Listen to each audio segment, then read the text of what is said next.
self-love is so important. It just goes so deep and you really gotta put in the work. But people talk about it so much though that it almost seems a little bit watered down.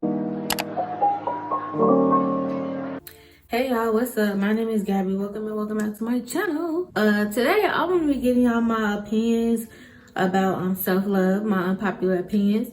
I do feel like they are unpopular because I see stuff on social media that contradicts what I'm about to say all the time. So darling, thank you for being here and let's get to it. So I'm gonna start number one with a banger. You should stop following people on social media that make you feel insecure. No, that's a no for me. I don't think you should do that, because if you're following somebody, or even if you see somebody in real life and you start feeling insecure and it makes you not want to look at them or their life anymore or be around them, that means that you have a problem.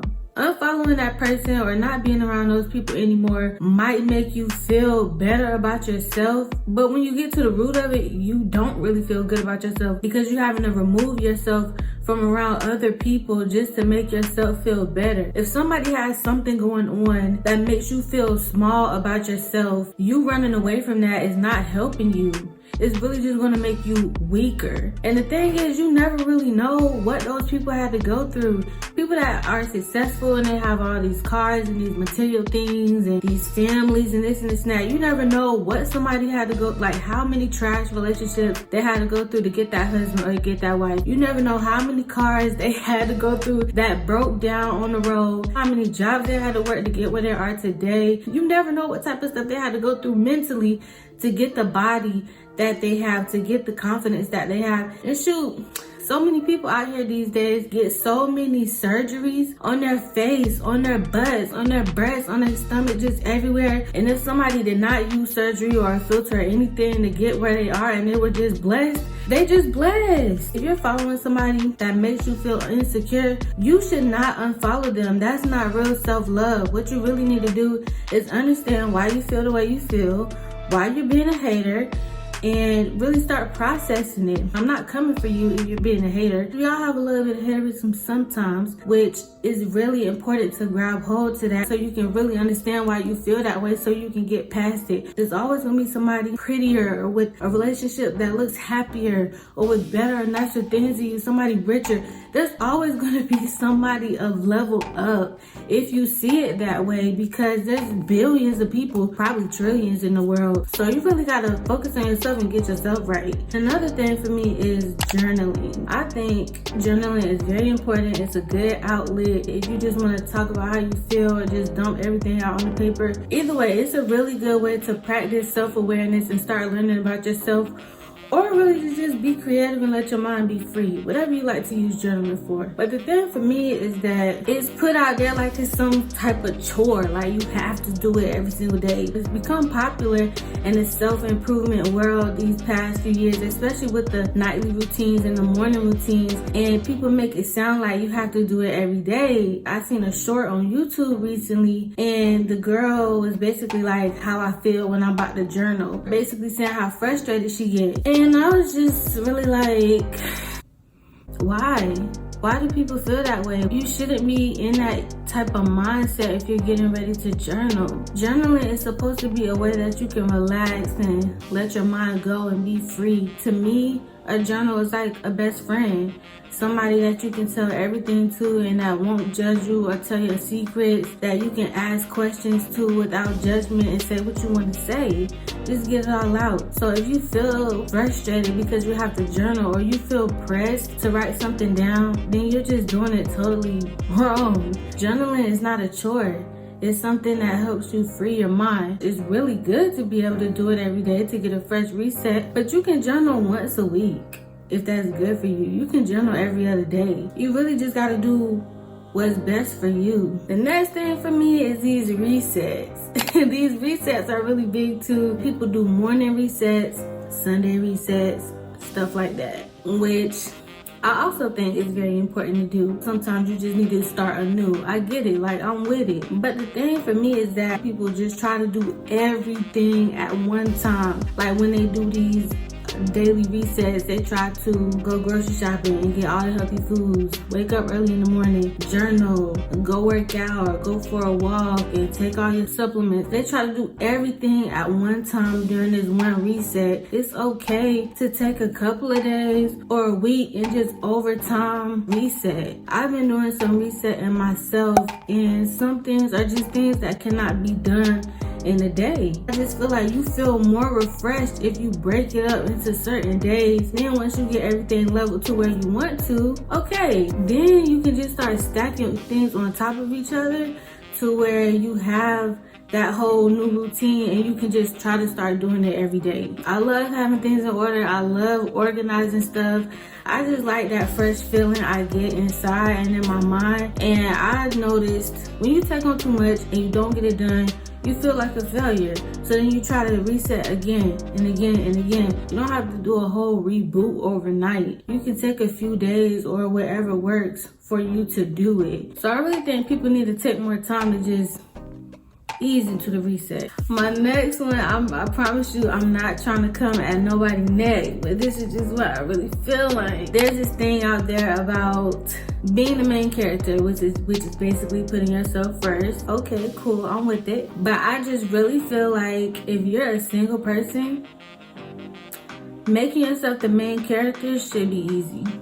And I know we all have different walks of life, we all have different things going on, but as a parent, I just personally feel like if you're not taking care of somebody other than yourself, a parent or a grandparent or a child, somebody outside of yourself, if your sole responsibility is to take care of yourself and you're having a hard time putting yourself first, I think you're probably making it a little too hard on yourself, because it should be easier. We all have our own traumas and things that we've gone through in our past, especially in our childhood. Me personally, I've had a terrible history that I didn't even realize I had until last year of being a people pleaser. So somebody like me with that issue, it's kind of hard to detach yourself from that person, because that's who people are used to you being, for one, and two, you've been that way so long that your body is just conditioned to telling people yes,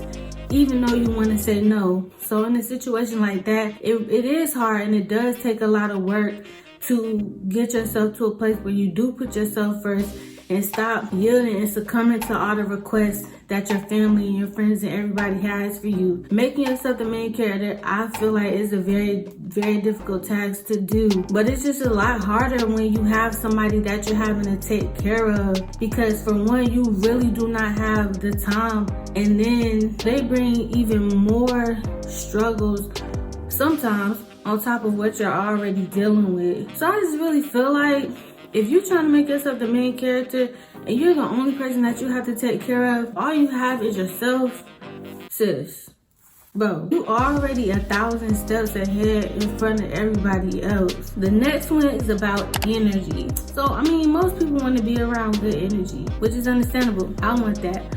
But what I keep hearing is that you should always be around people who radiate good energy. And honestly, that's just not realistic, especially if you're still going into a job site or you're at school.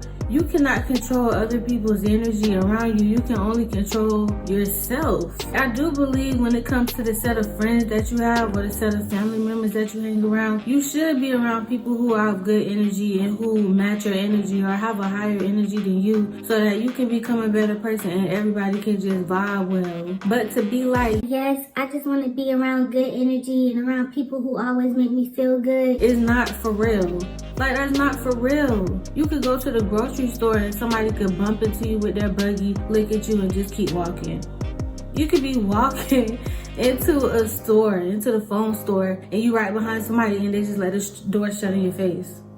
You never know what these people are going to be like. And if you don't learn how to harness your own good, positive internal energy, anytime that you're around anything negative, it's going to make you feel negative too. Which that to me kind of ties into the whole peace within the storm thing. I mean, you just have to have peace and happiness and good energy within yourself, because negative energy is just always going to be out there. even if you live in an environment where you're solely around positive energy and you have positive friends, positive mate, family, all that, there's still people out there lurking. And that opinion of mine kind of leads into the next self-love unpopular opinion, and that is matching energy. I just got a Pinterest, y'all, and okay, I'm rocking with it. On Instagram and Pinterest, there are little quotes where they say, oh, I'm matching energy this year. How you treat me, I'm treating you, da-da-da. That type of stuff, that's a negative. Because you'll never really be yourself. You never really truly radiate who you are and the energy you give off. And I get it, because I used to be like that. Like, even via text, I'm pretty big on communication, and cyber communication is a real thing. Like, if you are putting caps, you're yelling. If you're putting a period after every single thing, you're being dry and you're being short. I mean, call it petty if you want, but no, cyber communication is a real thing. And I would have troubles really being myself all the time, like when I text different people, because once somebody give me a certain type of energy, I'm like, oh, or okay. I just felt myself fluctuating, you know. It was constantly me back and forth, back and forth. I could just feel the tension in my body, like pulling, because I was being inconsistent and I'm allowing people to pull me different ways. If somebody is feeling good and they're happy and they're of love and you just feel good being around them, cool. But if somebody giving you an attitude and they being stank, or they be ghosting you or whatever like that, and you like, oh, I'm gonna just treat you how you treat me, you're just gonna become just like them. You should just remain who you are and be yourself. At some point, you're gonna become detached from that person or move away completely from that person, and then you won't have to deal with that. But if you keep allowing yourself to come down, you're allowing that stuff into yourself, into your spirit, and you're not really being the best you can be, or who you really are. I read something recently that said, when you are who you are on the inside and it shows on the outside, that's when you're truly free. That's basically you being your transparent self. Because yeah, when you're free and you're yourself and you're who you know you are and who you want to be, you don't have to be trying to match where people at. You just you. Cool, y'all. And this big one, this self-love unpopular opinion, is about knowing your worth.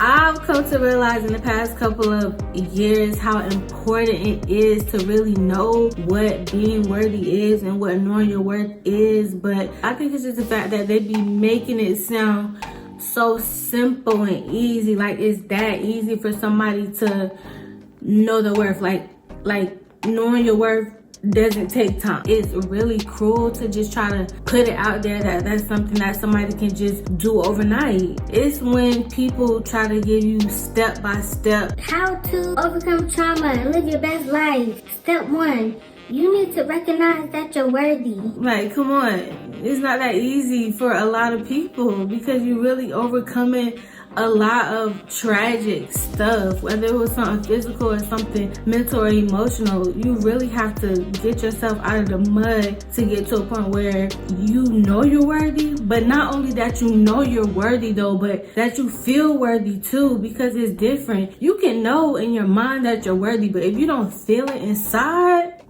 you only just know. You don't feel it. You have to feel worthy. Like, people need to know that it really takes time to do that. You can read certain things and start feeling certain things and start coming into love with yourself and worthiness with yourself. But like many things when it comes to self-improvement, it takes time. Like, it could take months, it could take years for somebody.